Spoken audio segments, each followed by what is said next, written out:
Amigas y amigos de Construyendo Comunidad, muy buenos días, muy buenas tardes, muy buenas noches. Depende del horario en que nos hagan el favor de ver la transmisión del día de hoy.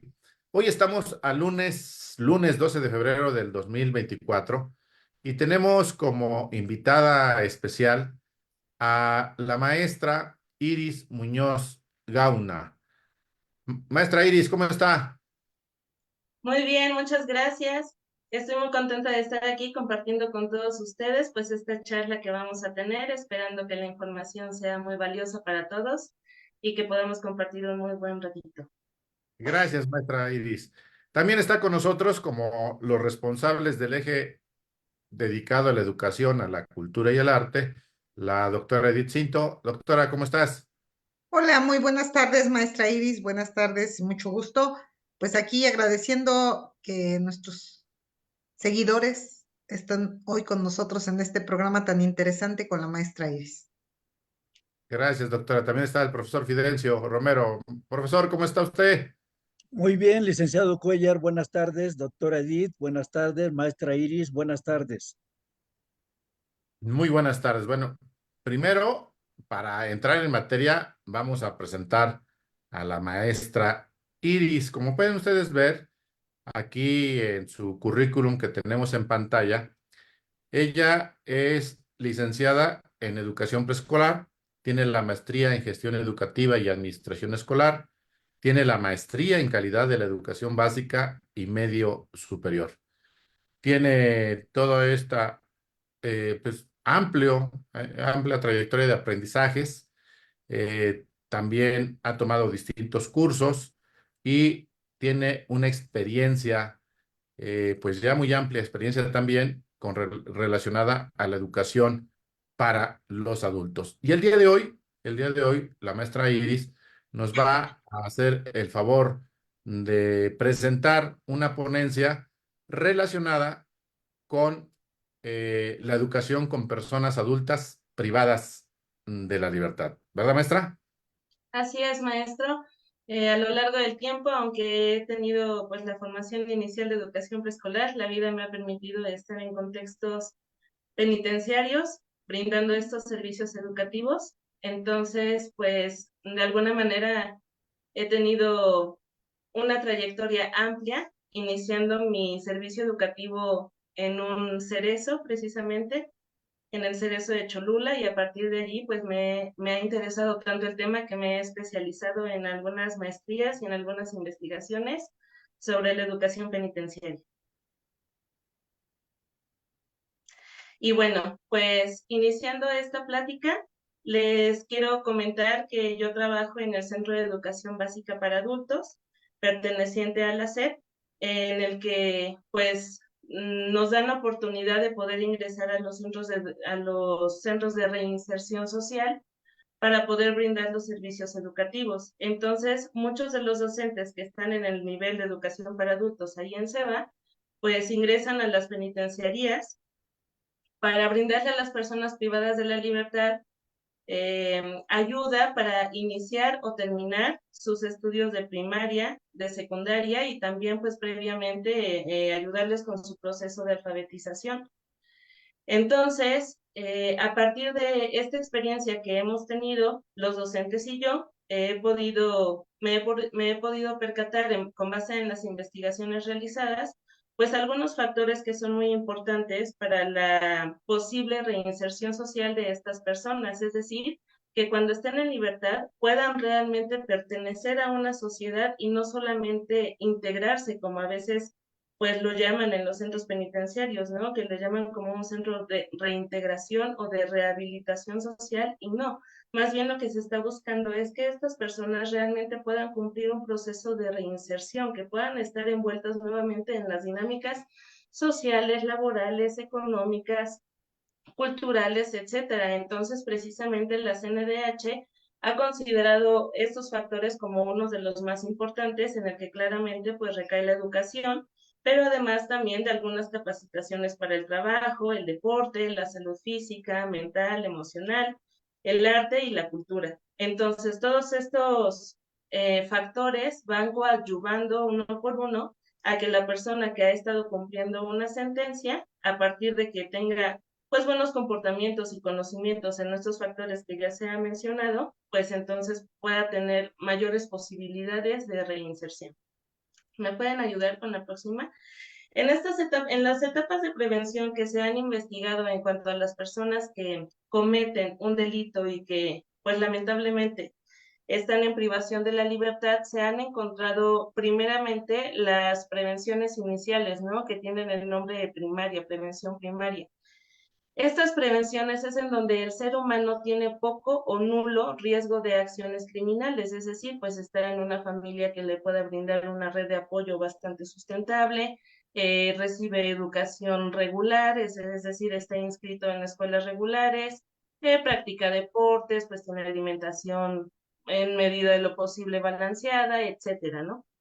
Después viene la prevención secundaria, que es en donde ya existe un riesgo y vulnerabilidad social para delinquir. Esto lo podríamos asociar mayormente en la etapa de la adolescencia, en donde el ser humano, pues las personas que están atravesando esta etapa, tienen la necesidad de pertenecer a grupos que les brinden un apoyo. Generalmente están buscando como la pertenencia a grupos sociales, que sean aceptados con los amigos, en la escuela, con los maestros, incluso con su propia familia, ¿no? Están buscando este sentido de pertenencia. Si no la encuentran, van a tener que buscarla en otros lugares. Estos lugares generalmente pues son con otros amigos, en la calle, algunos pueden pertenecer a algunas pandillas, lo que se llaman también los crews, pues estas comunidades en donde se les brinda algún tipo de protección, pero pues vaya en circunstancias un poco más adversas, a lo mejor en donde ya tienen que hacer ciertas iniciaciones para poder pertenecer, o ya tienen que cometer algunos delitos menores para que pues los vayan midiendo el grupo en donde están inmersos, etcétera. Y por último tenemos la prevención terciaria, en donde lamentablemente la persona ha caído en privación de la libertad, ha sido encarcelado, está atravesando un proceso penal y entonces, pues aquí, ¿qué es lo que tenemos que hacer? Pues brindar un proceso de reinserción efectivo. Vaya, si el delito ya está hecho, el error está cometido, ahora, ¿qué vamos a hacer para que la persona pueda, pues, transformarse a sí misma y poder estar siendo más funcional para sí mismo y también para la sociedad en la que se desenvuelve? Bueno, en esta diapositiva, en algunas investigaciones que he tenido la oportunidad de realizar con personas privadas de la libertad, me he dado la tarea de buscar algunas situaciones educativas que han atravesado las personas antes de entrar a la cárcel, durante la cárcel y después de estar en la cárcel. Entonces, he realizado una serie de entrevistas a las PPL, que voy a nombrar de aquí en adelante, que es pues son las siglas de persona privada de la libertad, así lo conocemos como PPL. Y cuando estas personas ingresan a la escuela que nosotros brindamos allá dentro de la cárcel, generalmente pues hacemos una entrevista para ver cómo ha sido su trayecto educativo. Y pues es muy sorprendente saber que para muchos la única oportunidad que han tenido de ingresar a la escuela ha sido en la cárcel, porque antes, pues el propio sistema los ha rezagado de tal manera que han cursado pues hasta la vida adulta sin haber pisado la escuela, ¿no? Sin haber tenido esta oportunidad de conocimiento, incluso de saber leer y escribir. Entonces, pues muchas personas que están allí tienen 50 años y apenas están atravesando este proceso de alfabetización y pues por supuesto que les transforma la vida, ¿no? Les cambia completamente la forma en la que ven la realidad. Entonces, pues previo a la situación educativa, se ha encontrado que pues no tienen una escolaridad a veces iniciada o algunos ya la tienen, pero se quedaron en la primaria o se tuvieron que salir en la secundaria, etcétera. También el acceso que han tenido, muchos también por cosas de desinterés, que también habría que cuestionarnos si realmente hay un desinterés educativo o es parte del sistema en donde están inmersos que pues les ha puesto como en última prioridad pues la escolarización, ¿no? y pues claro, también todos los problemas sistémicos a los que se enfrentan estas personas. Eh, durante, durante la privación de la libertad, lo que tenemos que tomar en cuenta con las PPL es la motivación que ellos tienen para salir adelante, puesto que ya siendo adultos, si no existe esta motivación, básicamente es imposible que nosotros podamos avanzar en este proceso, ¿no? No los podemos obligar a que asistan a las aulas, no los podemos obligar a que asistan a la escuela, porque pues claro, también estaríamos interfiriendo con sus derechos humanos, que pues, en la plática también iré tocando un poquito esos temas, que pues es muy complejo, es muy profundo y es muy amplio. Pero bueno, aquí también nosotros nos encontramos con un proceso de metacognición, porque estos estudiantes, al ser adultos, ya tienen mucho conocimiento empírico. Entonces, con base en ello, nosotros tenemos que ir avanzando y profundizando en el resto del conocimiento que se le puede ir aportando en su proceso de adquisición, ¿no? Y bueno, tenemos aquí las modalidades educativas que son presenciales o a distancia. Entonces, esto quiere decir que el alumno, el estudiante, puede ir a los salones de clases. Sin embargo, esta no es una condición para su aprendizaje. También podemos estar atendiéndolo en lo que se llama distancia, que no es lo mismo que una educación virtual, sino que se le entregan algunos materiales para que él en sus tiempos, a lo mejor en su celda, cuando tenga oportunidad de atenderlos, pues los pueda estar estudiando y se pueda también apoyar con algunos asesores que tenemos dentro de las instituciones, que son las mismas personas privadas de la libertad, que quieren estar con nosotros brindando el servicio educativo y que a lo mejor tienen mayores conocimientos pues académicos, algunos se han graduado del bachillerato, otros tienen licenciaturas, otros tienen maestrías, entonces pues bueno, nos apoyamos en ellos para que las personas que en sus ratos libres o cuando ellos tienen el tiempo se pongan a estudiar, pues le puedan preguntar a ellos aunque el docente no esté ahí. Tenemos algunas complicaciones cuando estamos tratando de brindar el servicio educativo, puesto que no todos los materiales que nosotros intentamos ingresar y que son obviamente subsidiados a veces por el mismo docente, a veces también pues con el apoyo de la propia dirección, no todos pueden ser ingresados porque tienen que ser previamente revisados por el cuerpo de custodia y hay algunas informaciones, por ejemplo, históricas o biológicas o anatómicas que no son permitidos para que podamos ingresarlos. Entonces, pues nuestro campo de material se reduce muchísimo porque pues ahora tenemos que echar mano de lo único que tenemos por ahí, ¿no? De lo que nos dejan ingresar.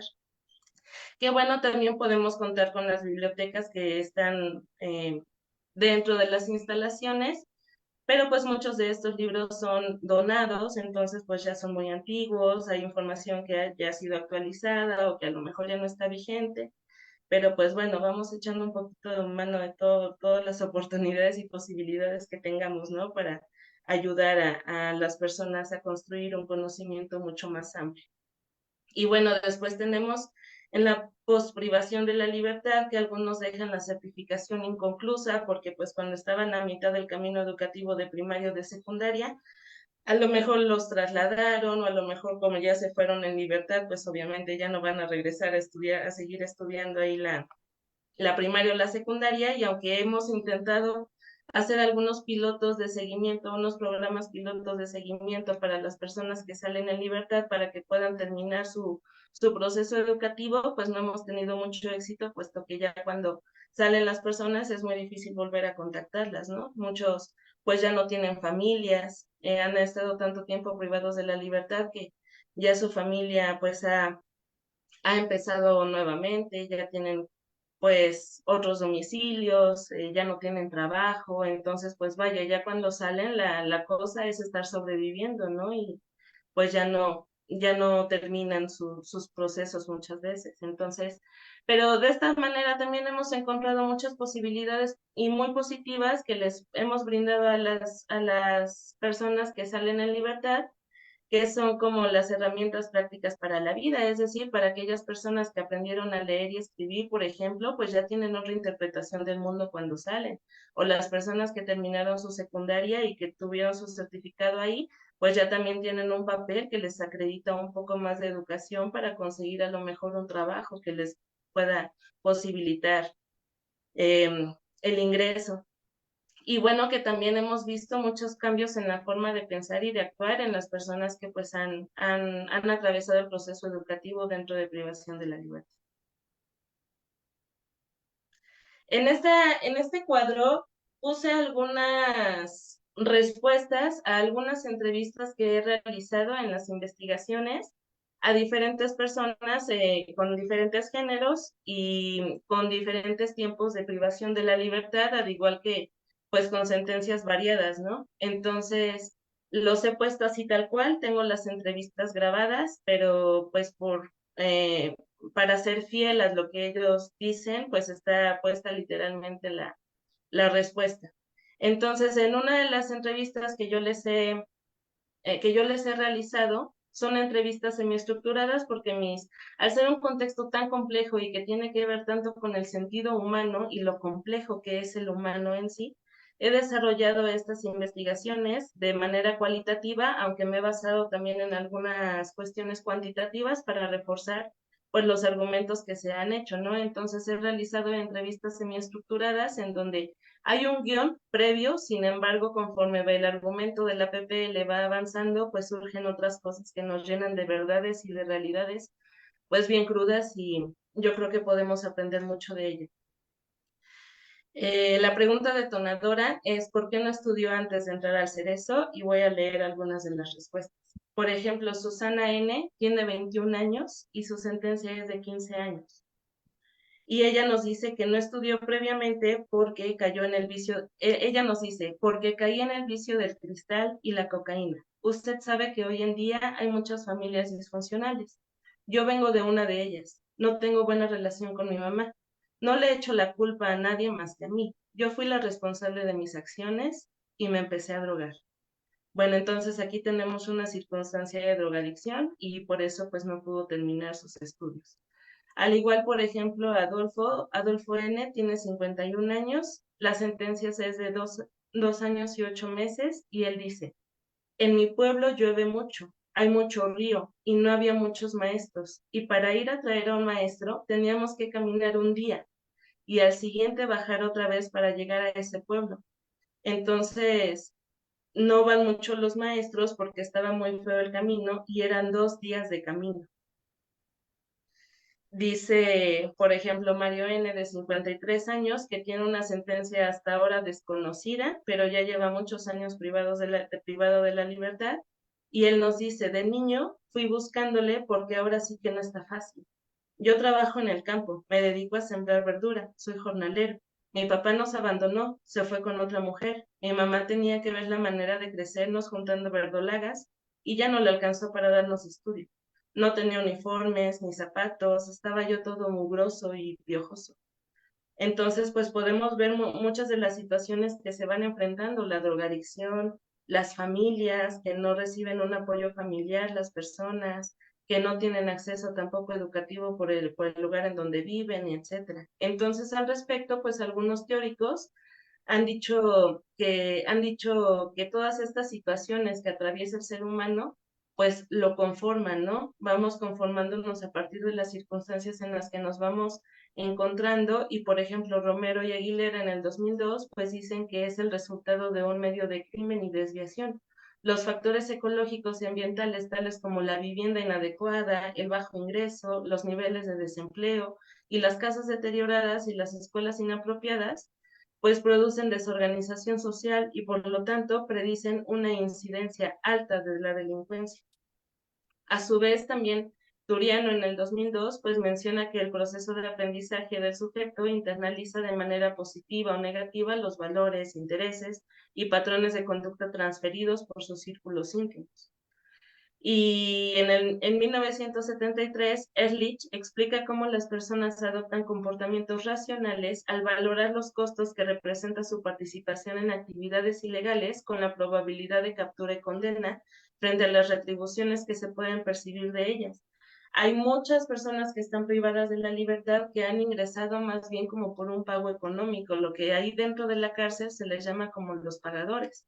Estas personas se adjudican delitos que ellos no han cometido porque a cambio pues les van a brindar 500 pesos, 200 pesos, 1000 pesos. Y entonces pues ellos solitos se lo adjudican porque pues están considerando también que si vaya afuera, de por sí no tengo nada que comer, no tengo trabajo, mi familia también está en muchos problemas. Yo estoy solo, pues por lo menos dentro de la cárcel voy a tener un techo, voy a tener comida todos los días, voy a tener pues un lugar seguro para estar, ¿no? Porque aquí pues ni siquiera vivienda, a lo mejor tengo la posibilidad de tener. Entonces, ante esa valoración, pues muchos deciden que sí, que la mejor manera pues a lo mejor sería delinquir. Mientras no me agarren, puedo tener acceso a cierto tipo de economía y pues ya cuando me agarren, pues por lo menos tengo comida todos los días. Y acá hay algunas fotografías que se han tomado, claramente los rostros están cubiertos para salvaguardar la imagen de las personas que están privadas de la libertad, en donde están estudiando justamente porque los maestros, al igual que en un horario escolar normal, me refiero a los días, porque los maestros solamente ingresan 2 horas diarias, pero lo hacen de lunes a viernes y aquí van haciendo el acompañamiento educativo junto con los departamentos de pedagogía, que tenemos que hacer una mancuerna y un equipo muy importante para que podamos desarrollar la educación. Pedagogía se encarga como de monitorear a las personas que quieren y desean o necesitan el servicio y ya nos lo pasa a nosotros para que podamos tener una conversación con ellos, los podamos entrevistar, les pidamos en medida de lo posible los documentos necesarios para poder inscribirse, pero consideramos también que muchos de ellos no los tienen, entonces pues hay un formatito por ahí en el que podemos subsidiar un poquito esa parte en caso de que no tengan los documentos como acta de nacimiento, CURP, etcétera. Entonces, pues ahí estamos desarrollando. Esas son algunas de las instalaciones que están en Los Cerezos y pues ahí vamos haciendo lo que podemos, ¿no? Eh, en las fotografías anteriores, pues, como ven, también hay un módulo de AA porque pues los espacios que tenemos son para hacer todo, ¿no? Muchas veces ahí comen, ahí reciben a las visitas, ahí también están dando clases, ahí trabajan, entonces pues como que es un salón en donde se realiza todo lo que se puede ahí dentro de las instalaciones. Bien, en otra de las preguntas detonadoras, cuando se realizan estas investigaciones, arroja el para qué o por qué estás estudiando la primaria o la secundaria, qué es lo que te motiva a estudiar. Y algunas de las respuestas son, por ejemplo, Hugo N., de 48 años, tiene una sentencia de 25 años. Él no sabía leer y escribir antes de entrar a la cárcel y entonces su respuesta es, quería aprender a estudiar porque me mandaba carta a mi novia y no sabía qué decía. Una vez me mandó una carta y la tuvo que leer otro compañero. Y pues bueno, ¿qué dice, no? Y para que no se enteraran las cosas, dije, voy a aprender porque ni modo que me estén diciendo. O sea, aquí surgió una necesidad directa, ¿no? Quería leer lo que decían sus cartas y por eso pues tuvo esta motivación. Heriberto N., que tiene una sentencia de 20, que tiene 26 años y hasta ahora una sentencia desconocida, dice, pues no tengo nada que hacer. Vengo a las actividades que ponen los maestros porque me dicen que tengo que venir, los custodios. Pero yo no quiero. No es fácil estar aquí. La verdad yo nada más quiero dormirme y que alguien me apuñale, un custodio me dé un balazo o simplemente ya no despertar. Yo ya no tengo nada, no tengo a nadie, pero pues aquí estoy y de mientras me entretengo con lo que nos platican los maestros. Y Julio N., que tiene una sentencia desconocida y apenas tiene 21 años, él nos dice, pues ahora sí que salir y tener un cambio, que vean los de afuera que la cárcel me cambió pues bastante. Salir y estudiar el bachiller, conseguir trabajo más rápido, enseñarle a mi jefita a leer, a escribir su nombre, que vea que yo ya no soy un drogadicto. Este tipo de argumentos que nos van planteando las PPL, pues claramente se denotan unas motivaciones constantes, como bien lo dice Asuna en el 2009, en el que pues pedagogía y custodia van motivando constantemente a las PPL para que puedan asistir a las clases. Muchas veces como la motivación es bastante de, ándale, mira que te va a servir, que mira que esto, pero pues muchas veces la motivación recae en el, tienes que ir porque te van a hacer una audiencia o va a venir tu audiencia y si no vas a la escuela y no tienes la asistencia, el juez no va a considerar eso y entonces te vas a quedar aquí más tiempo, ¿no? Para muchos esa es la principal de las motivaciones porque las situaciones en donde ellos están tratando de obtener su libertad con un juez o mediante un juez, pues este toma mucho en cuenta el comportamiento que han ido teniendo a lo largo de su estancia y a partir de ello le dan lo que se llaman beneficios. Por ejemplo, estos beneficios recaen en que si la sentencia es de 2 años, supongamos, a lo mejor si has tenido un buen comportamiento en la escuela, has asistido, te dieron tu certificado, aparte trabajas, si no has tenido problemas, a lo mejor lo podemos reducir a 1 año, 8 meses. Y pareciera que 2 meses pues no es nada en acortar la sentencia, pero pues 2 meses dentro de prisión es toda una vida, ¿no? Entonces, pues muchas de esas motivaciones recaen en que les acorten un poco la sentencia. Y bueno, los planes de enseñanza corresponden al sistema de educación pública para facilitar la continuidad de los estudios al salir de prisión. Y los certificados, esto es muy importante, no deben llevar referencias al sistema penitenciario. Es decir, se le da al certificado el nombre de la escuela, que tienen nombres oficiales, pero no se debe mencionar en ningún momento que fue expedido dentro de algún cerezo. Y entonces, pues la educación se convierte en una metodología experiencial y activa en la que la gente tiene la oportunidad de confrontar ideas, problematizar su realidad y enfrentar situaciones de la vida personal y colectiva.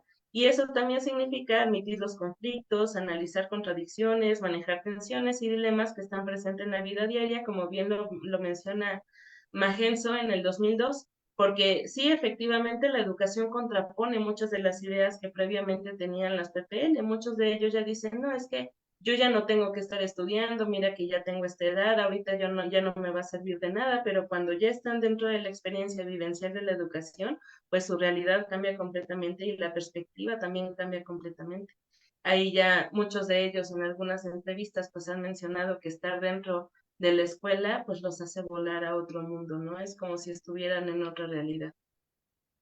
En esta práctica educativa, que es en el Cerezo de allá de Tepeaca, la maestra está poniendo unas actividades basadas en los programas educativos que tenemos en SEBA, que son llamados modelo pedagógico para las personas adultas, que es el MEPEPA, y también el CECAP, que es también el modelo que tenemos para atender la educación secundaria.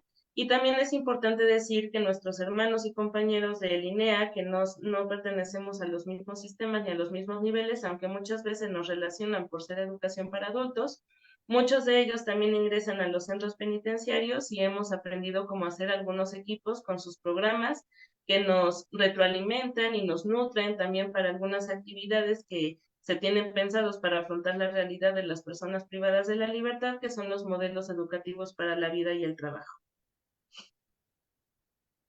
Bueno, a las PPL pues se les brindan materiales educativos que previamente tienen que ser autorizados por el cuerpo penitenciario y esto pues nos permite fortalecer algunos aprendizajes, algunos de los materiales pues son copias en su mayoría, pero también podemos ingresar, por ejemplo, ahorita estoy realizando una gestión para tener las actividades en coordinación y colaboración con unos maestros de educación física en donde vamos a ingresar pues tableros de ajedrez, porque se les va a enseñar a jugar ajedrez y eso pues detona muchos contenidos educativos que estamos persiguiendo. También les vamos a dar un taller de papiroflexia donde se les va a contar historia, las diferentes formas eh, pues de moldear el papel, porque pues yo no sabía, yo nada más decía, no, pues el origami es doblar una hoja y todos van a hacer figuras bonitas y resulta que no, que también hay papiroflexia, que también hay origami, que hay diferencias entre ellas, que nos proceden de diferentes culturas. Entonces, bueno, estamos muy contentas de poder brindar este tipo de materiales y reforzar los conocimientos.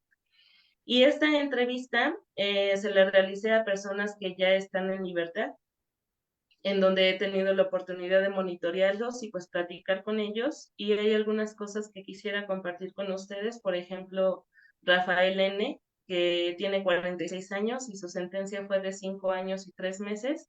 Y la pregunta detonadora es, ¿cómo aplica lo aprendido en privación de la libertad? Y él nos dice, para darme cuenta de lo malo que hago en mi vida, en las decisiones que tomo, la gente con la que me junto.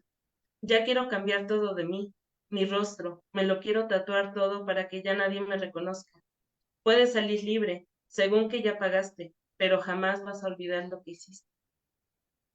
Sujeto N no quiere que sea mencionado su nombre, tiene 52 años, su sentencia fue de 11 años y él nos dice, ya no reconozco el mundo, parece que entré a un, ¿cómo te digo?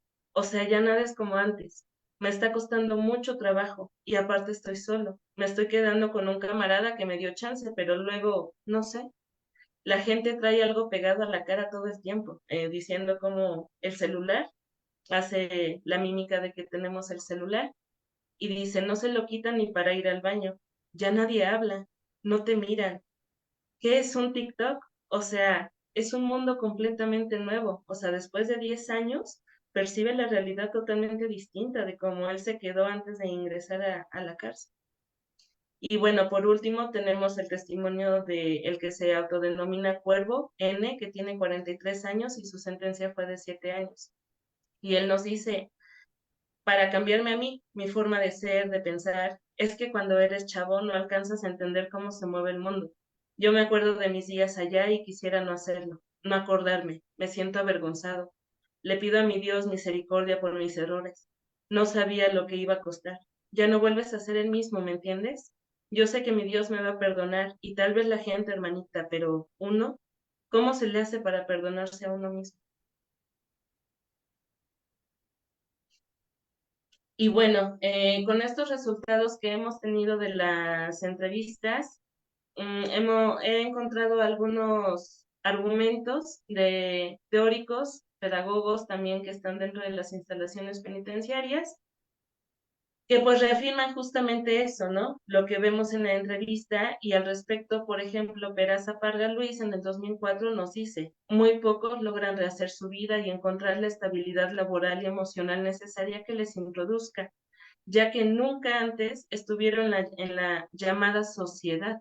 Muy al contrario, logran conducirlo irreversiblemente por la senda del mal y, claro, una reincidencia delictiva. Y es que si nosotros nos ponemos a pensar qué va a ser una persona privada de la libertad cuando salga, si ya no tiene familia, si ya no tiene amigos, si ya no le van a dar trabajo, si tiene el estigma social, claramente va a ser un candidato muy factible para una reincidencia. Es decir, va a volver a delinquir y va a regresar a la cárcel.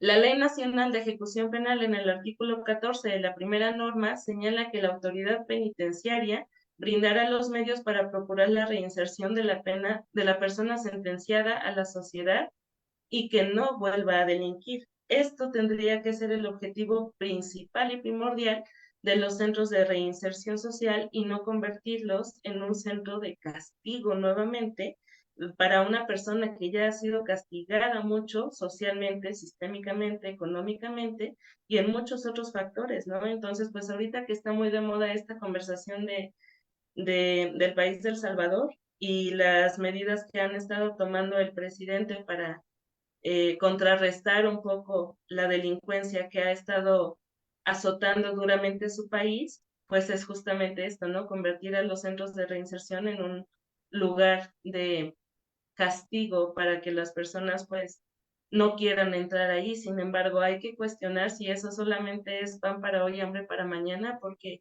pues claro que puede convertir esto en algo deshumanizante y que no va a servir a fin de cuentas para que las personas que están allí pues realmente tengan una reinserción, sino solamente una venganza por parte del sistema. Y bueno, los centros de reinserción social deben cumplir el papel de brindar a las PPL herramientas funcionales para desarrollarse personalmente y en sociedad. Y precisamente no ser estos centros de castigo que pues están mencionando y que deshumanizan y marginan socialmente que bueno, pues este contexto es sumamente complejo y claro que hay que ver otro lado de la moneda, que es el lado de las víctimas, el lado de las personas que han atravesado por estos procesos de delincuencia y que han tenido pues consecuencias brutales para su vida, qué es lo que estamos buscando como sociedad, ¿no? Si estamos buscando realmente justicia, si estamos buscando castigo o si solamente estamos buscando la venganza de lo que hemos sido víctimas. Bueno, estas son algunas de las referencias que se tomaron en cuenta para los argumentos de la investigación y pues les agradezco mucho que me hayan escuchado. Por ahí vi que había un mensaje, pero no tuve la oportunidad de leer y pues bueno, estoy muy atenta a la conversación que esto pueda desatar. Gracias, gracias, maestra. La maestra Iris, no, está ya presente el maestro Miguel Guerra, está presente también la maestra Rocío Lucero. Maestra Rocío, muy buenas tardes. Dice una Bueno, pregunta, ¿considera la maestra Iris que sobre la cuestión genética de los presidiarios, la motivación, según estudios de caso, lo más determinante es la violencia estructural, pobreza, desempleo, desigualdad, migración, narcotráfico, etcétera? Esa es la pregunta del maestro Miguel Guerra. Maestro Miguel, buenas tardes. Bueno, vamos a empezar con una serie de preguntas con los Buenas asistentes tardes. al día de hoy y a partir de de sus respuestas, pues ya la maestra Iris nos hará el favor de contestar. Empezamos con las mujeres. Maestra Sí, Rocío, adelante, por favor. buenas tardes a todos. ¿Sí me oyen? Sí. Sí, Sí. sí, sí. Pues me pareció muy interesante los problemas que implica este modelo, ¿no? Principalmente la cuestión de qué ser humano se quiere formar.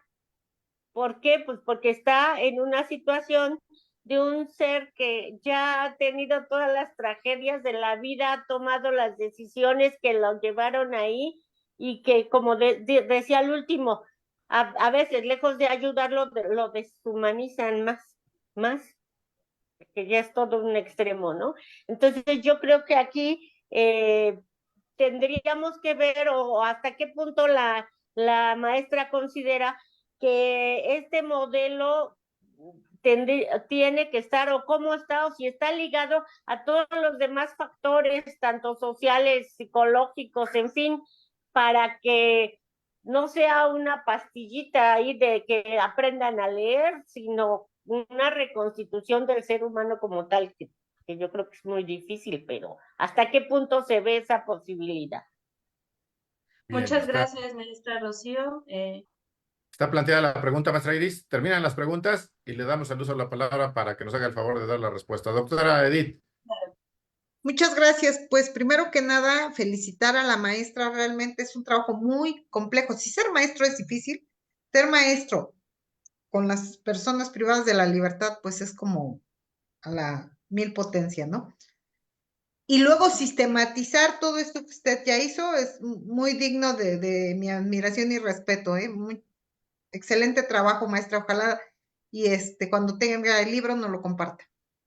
Ah, Y bueno, la pregunta aquí sería, porque pues esto que acaba incluso de comentar la maestra Rocío Lucero,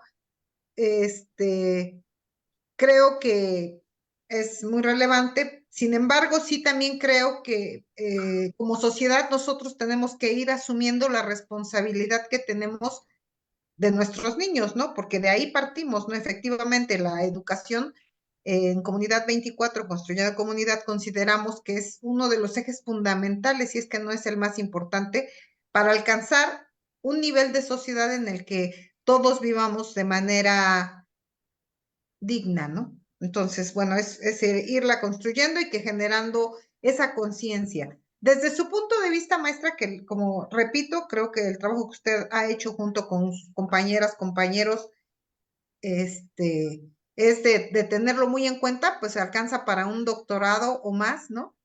Este, habría que socializarlo, pero ¿usted qué propondría al respecto? ¿Cuál es la propuesta que tiene en relación con su trabajo? Gracias. Gracias, doctora. Profesor Fidencio Romero. Como decía la doctora Edith, si ser docente ya es un apostolado, realizar la labor docente en espacios como este es un apostolado mucho más grande, es un mérito trabajar en ese ambiente. Yo estaba viendo en su semblanza, maestra Iris, que uno de los temas que ha tocado o que se ha informado es este del uso de psicodélicos en la rehabilitación de criminales. ¿Esto a qué se refiere? ¿Cómo entenderlo? Gracias, profesor. Gracias. Maestro Miguel Guerra, adelante, por favor. Su micrófono está apagado. Gracias, licenciado. Bueno, maestra Iris, yo también soy nahual y en la normal tuve un gran maestro en educación para adultos, el maestro Maurilio Flores. Maurilio Flores. Teníamos ya esa materia en la formación básica de maestros y él explicó varias veces que pues casi siempre los pobres sufren las condiciones de persecución y violencia que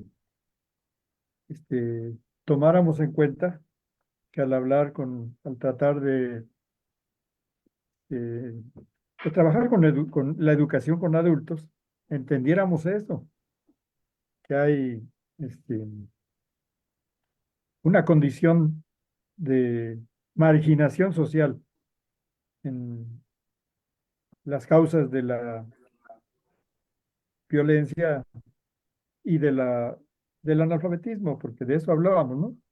Entonces se veía la educación para adultos, nada más la alfabetización.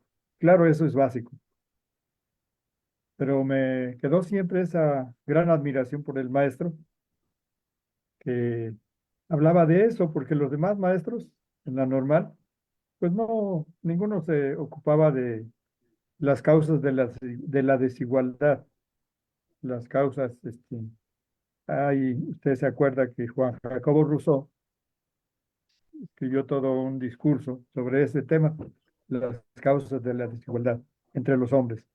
Bueno, pues también para su comentario, ¿cómo es que usted estudió para educación preescolar y se ocupa para la educación para adultos? A mí me parece muy interesante su trabajo y muy valioso porque pues hay mucho trecho entre los niños de preescolar y los adultos, con más razón los adultos que sufren eh, condenas en las cárceles, ¿no? Mi admiración por usted y gracias. Gracias, licenciado Cuellar. Gracias, Gracias, maestro. maestro Miguel. Adelante, maestra Iris. Pues muchas gracias por todas sus preguntas, gracias por todo lo que nutre en esta conversación. Primeramente, pues quisiera responder a la maestra Rocío sobre los factores que hacen que un ser humano pueda estar en una situación como en la que está, ¿no? Tenemos también la responsabilidad que bien mencionan como sociedad para no rezagar a estas personas y para cambiar también nuestros paradigmas y cuestionarnos realmente qué es lo que sucede con el ser humano. Y yo creo que esto es la oportunidad de cambiar también la propia perspectiva personal que te brinda entrar a la cárcel. Porque ahí me di cuenta de que las personas que están privadas de la libertad, no todas han cometido delitos y estar privado de la libertad no precisamente te hace delincuente y estar en libertad no precisamente te exenta de ser un delincuente, ¿no?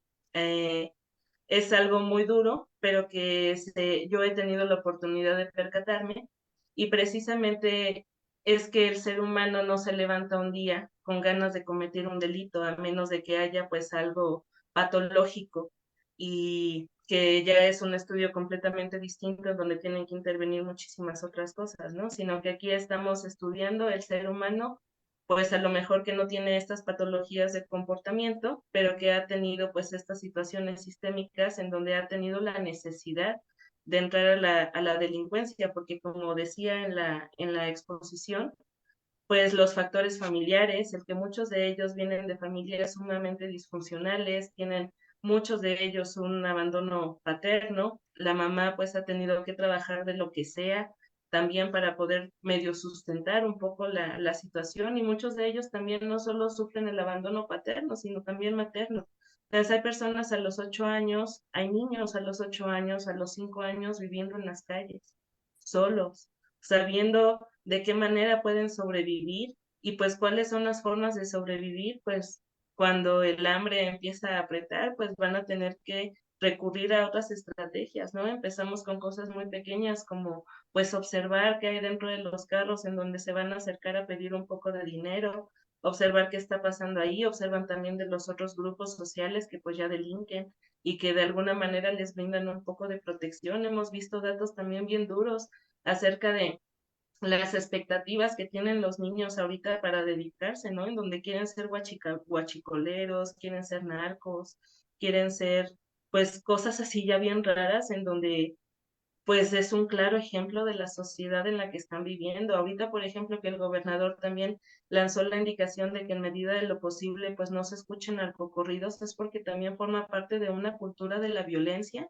que los niños van apropiándose y que claramente cuando llegan a una edad adulta, pues van a perpetuar porque es el estilo de vida en el que han tenido. Muchas de las personas también que están privadas de la libertad, pues ya tienen familias y generaciones que pertenecen a la delincuencia.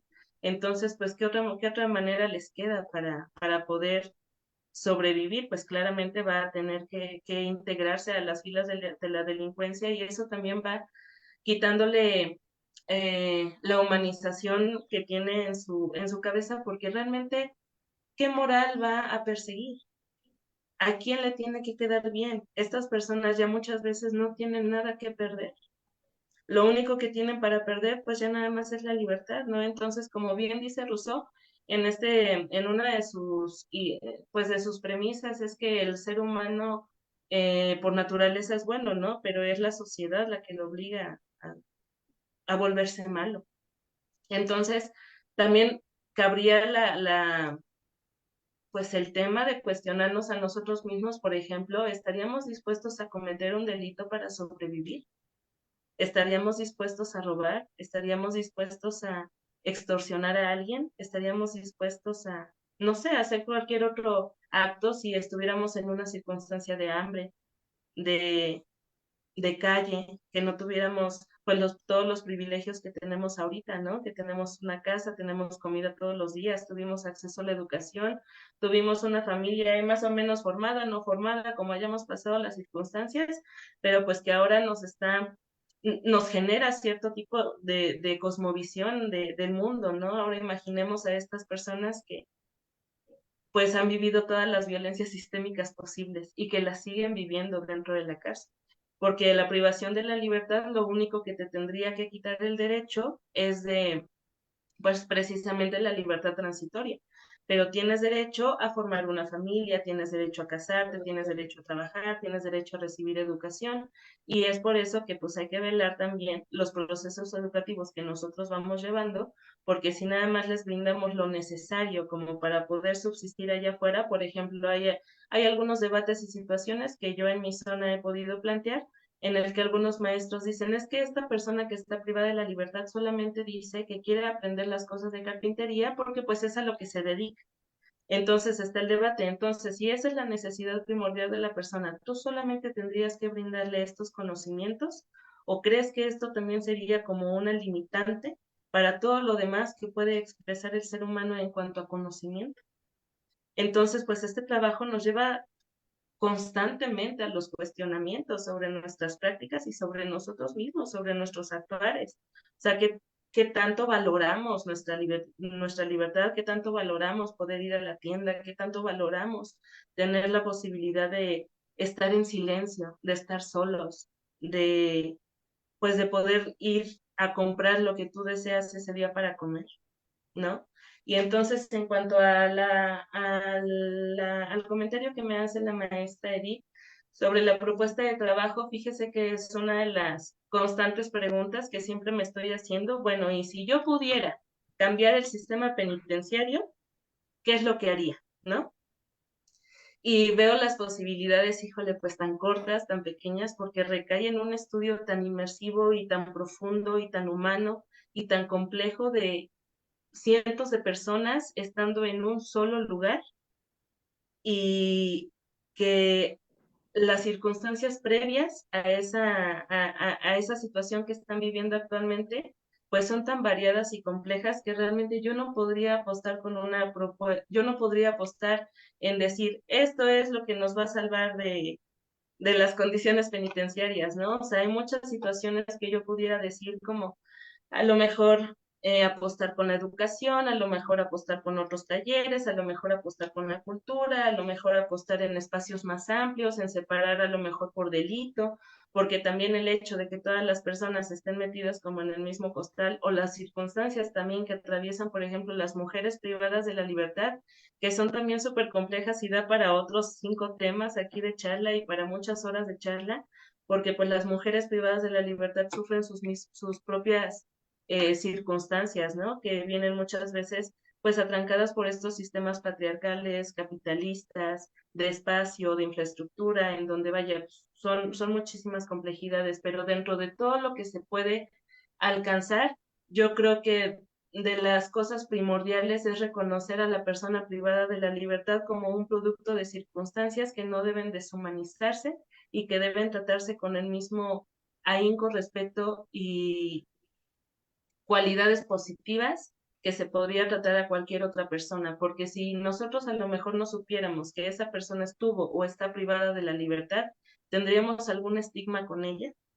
Por ejemplo, si yo ahorita les dijera que estuve privada de la libertad, pues o claramente a lo mejor su cosmovisión o la perspectiva que tienen de mí cambiaría totalmente, ¿no? Y como que va así hacia, uy, hoy no, qué peligrosa que debe ser, o algo por ahí debe haber hecho mal. Pero antes de esto, ustedes no tenían a lo mejor este estigma sobre mí. No estuve privada de la libertad, pero es un ejemplo, es un ejemplo para tener aquí, ¿no? Presente. Entonces, creo que justamente por eso doy tanto estas charlas de la educación en privación de la libertad y trato de integrar y hacer comunidades educativas para que puedan ingresar a los cerezos, para que precisamente poco a poquito, granito por granito de arena, pues vaya cambiando un poquito la perspectiva que tenemos de la privación de la libertad y de los seres humanos que se encuentran allí. Y que claro, eso no justifica todas las acciones que se han realizado previamente. No estoy tratando tampoco como decir, ay, pero pues mira, vamos a ver el lado bueno, sino que hay que estudiarlos como tal, como una persona que ha sido una víctima sistémica de muchas violencias estructurales y que lo han llevado a esta situación y que todos aquí podemos estar en esa situación, porque pues la vida es una ruleta, ¿no? Y todos aquí somos candidatos para entrar a la cárcel, porque no sabemos en qué momento las circunstancias van a cambiar o en qué momento la vida nos pone en una situación súper compleja que nos lleve a eso, ¿no? Nadie está exento de tirar los dados y caer en la casilla. Entonces yo creo que por eso tenemos que observar la situación social y cuestionarnos a nosotros mismos cuáles son mis estigmas en cuanto a la gente y que eso puede venir desde una racialización, de condiciones de clase, lo que se llama el clasismo, que también puede venir de nuestras actitudes patriarcales, de nuestras actitudes capitalistas, o sea, y que estamos crecidos en eso, ¿no? Es imposible zafarse de esa estructuración porque pues todos hemos desarrollado nuestra vida en este sistema, pero pues hay que cuestionarlo, hay que observarlo y hay que modificarlo. Yo pienso que una de las cosas que siempre tengo muy presente con los estudiantes adultos es que, bueno, ellos han aprendido muchas cosas, pero el proceso más difícil para todos nosotros que seguimos aprendiendo siendo adultos es el de desaprender. Desaprender todo lo que ya tenemos y ahora volverlo a estructurar para construir nuevos conocimientos y aprendizajes con otra forma de visión. Y pues ojalá que haya contestado las primeras 2 preguntas y que pues podamos hacer una reflexión acerca de ello. Y pues aunado a las preguntas que ustedes me están haciendo, en parte de mi preparación, como bien lo dijo el maestro Fidencio, pues es el uso sí fue el maestro Fidencio, ¿verdad? El que me preguntó sobre el uso de psicodélicos para la transformación humana. Fíjense que en una de las cárceles, que es el centro de adultos mayores que está ahorita junto a la Casa de la Juventud, en el CIEPA, ahí se abrió un centro de reinserción para personas con algunas debilidades auditivas, visuales y para personas de la tercera edad. Entonces, a todos los que estaban en los otros cerezos, pues los mandaron para allá. Y se abrió ese cerezo para que nosotros pudiéramos brindar el servicio educativo. Y en una de las tertulias que justamente vi en los videos que tuvieron la oportunidad de platicar con la maestra Areli y Sinaí, Ellas estuvieron ahí con nosotros también en ese cerezo haciendo una tertulia literaria en el que obtuvimos resultados fantásticos y tuve la oportunidad de estar ahí con ellas. Y bueno, ahí yo conocí a una persona que vivía antes en Huautla, pero pues ahorita está privada de la libertad, en Huautla de Jiménez, en Oaxaca, en donde es la tierra de María Sabina.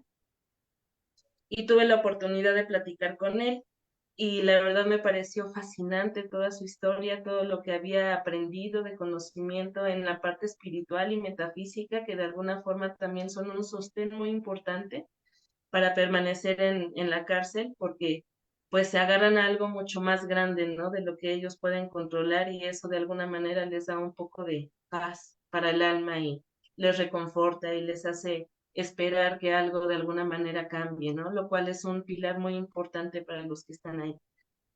Entonces, bueno, él me comentaba sobre la medicina de los hongos de psilocibina, que él había tenido la oportunidad de, pues de trabajar con ellos y de adquirir muchos conocimientos con base en ello. Yo previamente también ya había tenido, pues en todas estas propuestas y caminos que se pueden tomar para transformar la realidad del ser humano, yo ya había también tenido la oportunidad de conocer algunos doctores, doctores no de la forma médica, sino personas con doctorado en criminología, en criminalística, en sustancias a lo mejor también medicinales como las plantas ancestrales, además de que también tomo clases de náhuatl. Entonces, pues ahí hay muchas personas que son danzantes y que cuidan la pirámide de Cholula y cuidan el amanecer todos los días y pues cosas muy bonitas también que sustentan un poco la espiritualidad.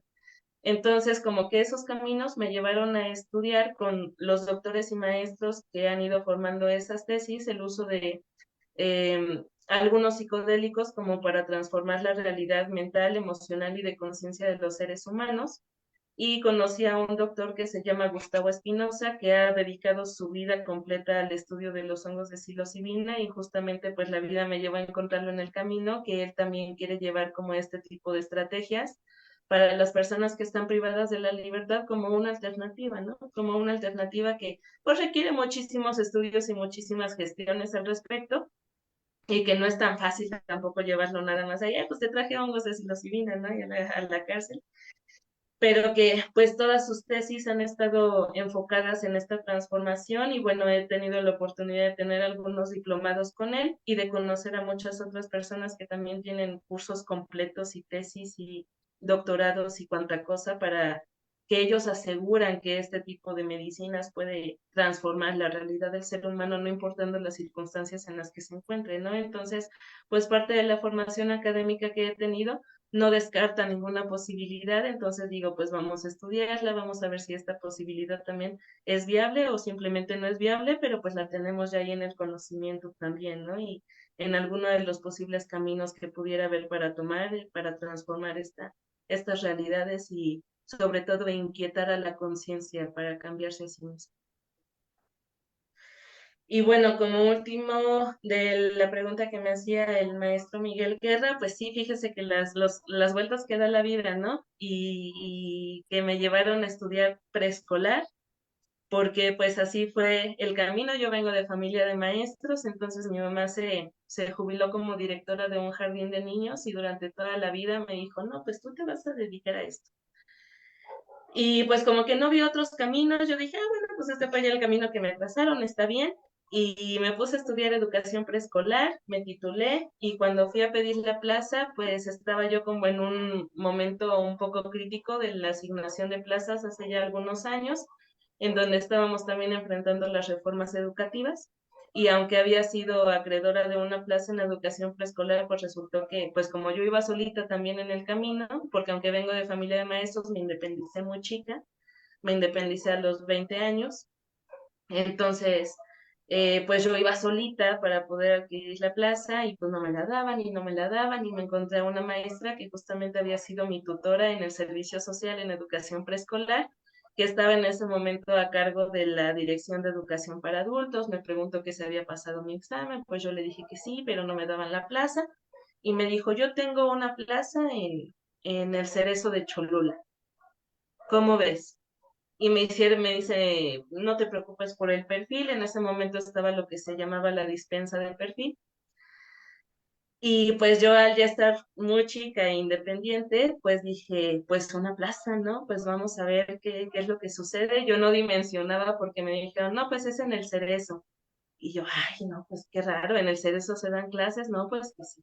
Y yo la verdad es que llegué con herramientas de preescolar, herramientas pedagógicas de preescolar, a dar clases en un grupo de adultos privados de la libertad, varones, y que me doblaban y me triplicaban la edad, ¿no? Por muchísimo y obviamente la experiencia, y pues ya era una niña de 23 años que en ese momento tuve mi plaza, pues haciéndoles o tratándoles de enseñar algo a personas de 50, de 40 y que pues ya habían tenido todas las dificultades habidas y por haber en sus caminos, ¿no? Entonces, pues esa fue la manera en la que yo llegué primeramente a dar clases en un grupo de personas adultas privadas de la libertad y me apasioné tanto por el tema y me surgieron tantas y tantas y tantas preguntas acerca de lo que yo vivía, me llevó a cuestionar totalmente los sistemas de justicia, los sistemas económicos, los sistemas humanos, incluso los educativos,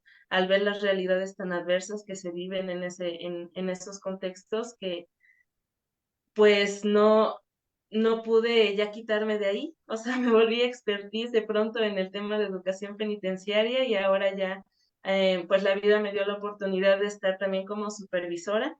Entonces, curiosamente, tenía yo algo que hacer dentro de las instalaciones de los centros penitenciarios, porque ahora no solamente estoy en el Cerezo de Cholula, sino que ya tengo el Cerezo de Tepeaca, el de Tecali, el de San Miguel, que es la más grande de aquí de Puebla, el de Tlaxcalancingo, pues vaya, ya casi toda mi zona se conforma por cerezos, entonces pues más me dio muchísimo material para seguir estudiando y para seguir investigando, al grado que pues ya he tenido la dicha de realizar 2 maestrías y 2 tesis basadas en la educación penitenciaria. Entonces, claro que todos los caminos de investigación pues han nutrido muchísimo lo que conozco, lo que tengo para dar y pues me motiva sobre todo a seguir visibilizando este tipo de contextos y cambiando un poquito la perspectiva que tiene el mundo acerca de las personas que están ahí.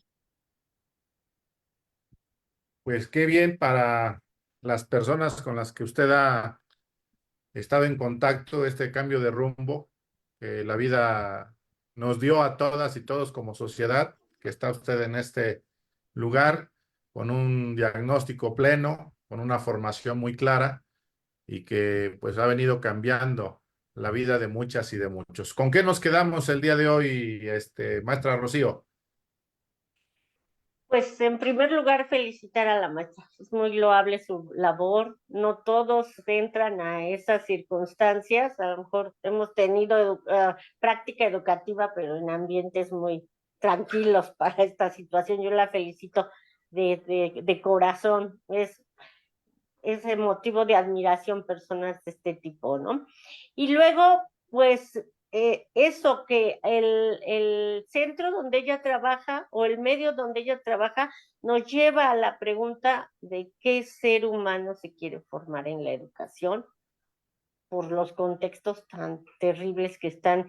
Y si ahora se habla de que en México se está desarrollando un humanismo mexicano, tendríamos que ir buscando cómo ese humanismo va contestando o va ayudando a formular todos estos problemas que la maestra pues ha de tener claros y que aportara para ver que estas situaciones de marginalidad o de exclusión pues ya no se sigan dando, porque entonces cuestiona el humanismo que según queremos alcanzar, ¿no?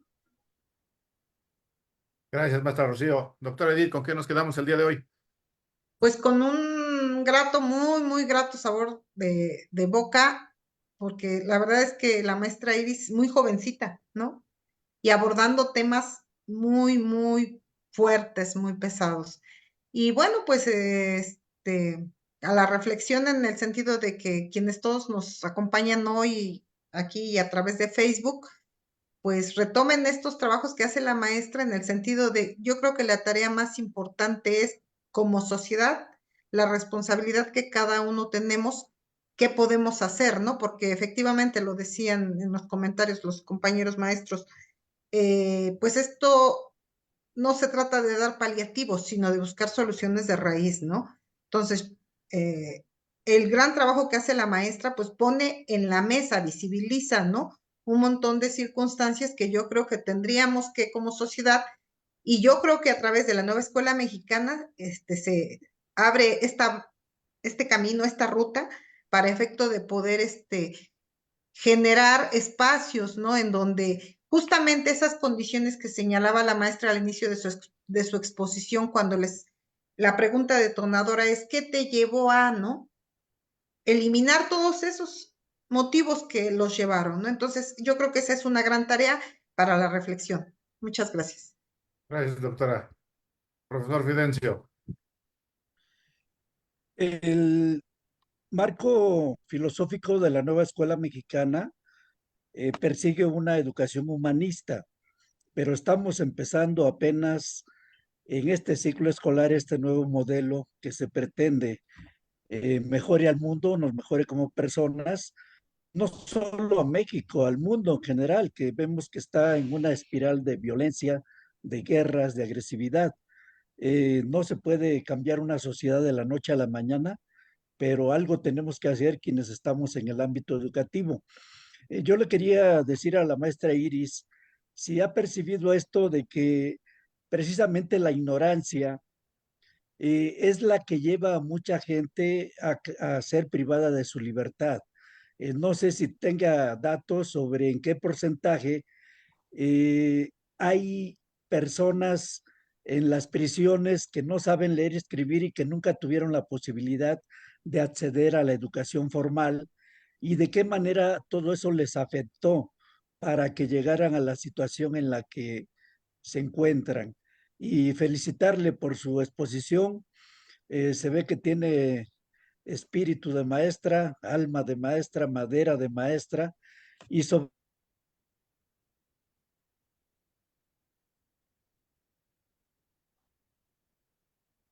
Hubo un problema técnico por allá. es Maestro, la educación para adultos. Gracias. gracias, gracias, maestro. Maestro Guerra, adelante. ¿Con qué nos quedamos el día de hoy? Sí, pues coincidiendo con la maestra Iris, cuestionando el sistema de justicia. La justicia penal, fíjese, un familiar muy cercano y muy querido de nosotros, por robar un libro, un jovencito, pasó a Cholula y todo un juicio. Tuvimos un buen abogado que nos recomendó aquí el licenciado. Y bueno, pues qué vergüenza que el sistema haya condenado a ese joven a sufrir todo un año y pagar mucho dinero para salir libre, mientras los reverendos ladrones se roban millones ya lo ha dicho el presidente, ¿no?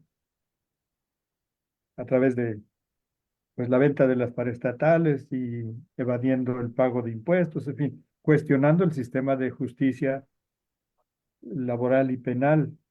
¿Eh? Eso, miren, anuncio que el maestro Jerónimo, que tiene muchos años de cesado, va a hacer un plantón el próximo sábado, 4 días en la Ciudad de México.